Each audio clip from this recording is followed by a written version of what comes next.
Hey, welcome back to the shop.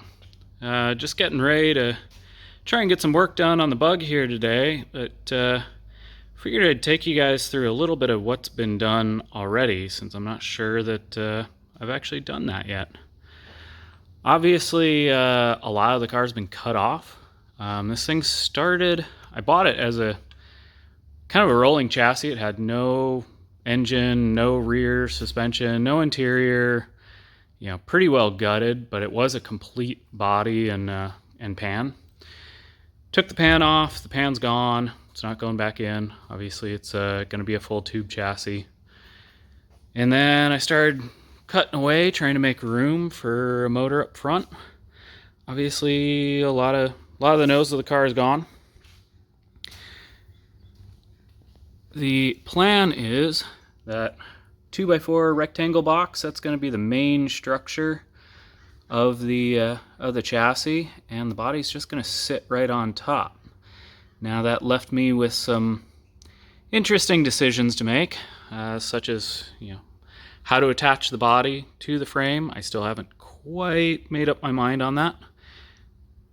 The leading choice right now is to just weld it on. Very soon, I don't think the body's going to be able to come off anyway without some cutting. But some of the challenges, obviously, as you cut, you start peeling back layers of the onion. And in the case of the bug, all these fun bits of sheet metal in here. Because of course, this car was never designed to have a V6 engine in the front. Another challenge that I've been going back and forth with and kind of came to a decision a few days ago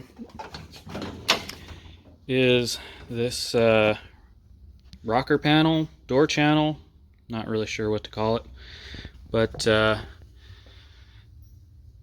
big chunk of metal inside the door, optimally, I want my roll cage to land on the rectangular box structure here.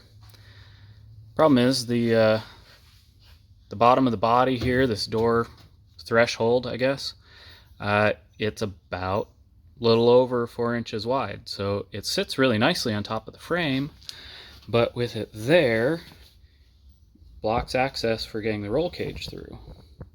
So the choice was, do I just cut all that metal off, or do I notch it? So as you can see, I finally came to the decision of just notching that so I can keep as much of the structure of the body together as possible.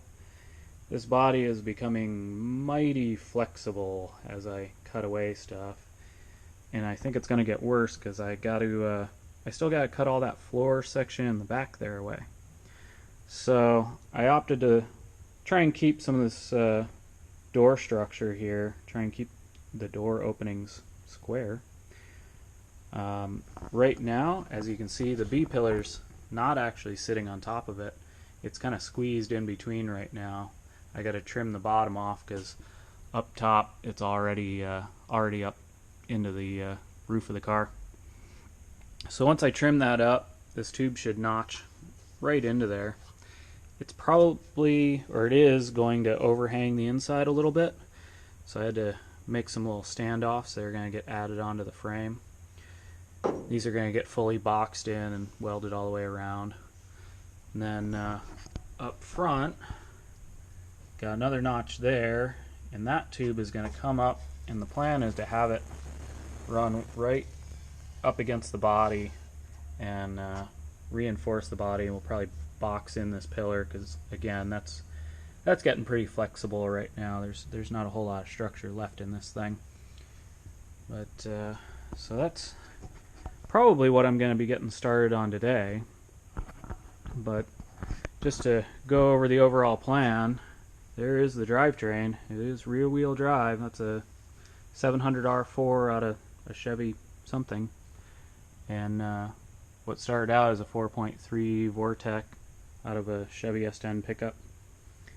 And back here we got a Ford Explorer 8.8 rear axle. It's got a limited slip, I honestly can't remember what the gear ratio is, but I remember when I bought it, it matched what I wanted.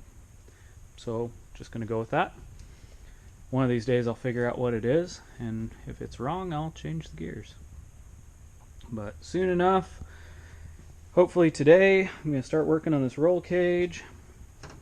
And one of the big things is I need to reinforce this front frame section here, because right now it is all tied in together, but obviously in a vertical there's not quite enough structure there yet for handling any kind of vertical loads.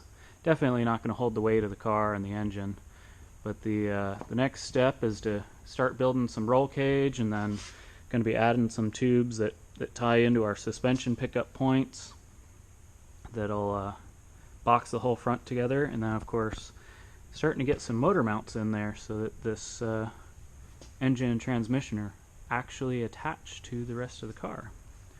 So that is kind of the next steps of this thing, and yeah, I guess it's time to get started.